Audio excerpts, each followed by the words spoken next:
In this video, I'm going to be showing you how you can delete your Snapchat Cameo selfies in 2021. Okay, so once you've launched up Snapchat, what you want to do is go ahead and tap on your Bitmoji selfie at the top left of the screen.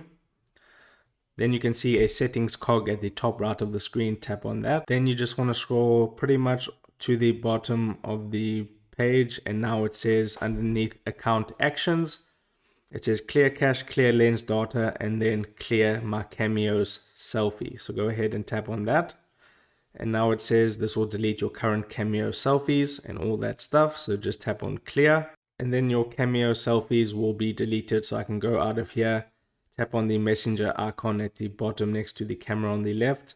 Then I can go into my messages and I can tap on the emoji icon and then go to the Cameos section, and you can see that the Cameo selfies have been cleared. And if I want to go ahead and create a new one, I can go ahead and do that if I would like to do that. But that would be how you can delete your Cameo selfies on Snapchat in 2021. If this video helped you out, make sure to hit the like button and subscribe for more. Take care.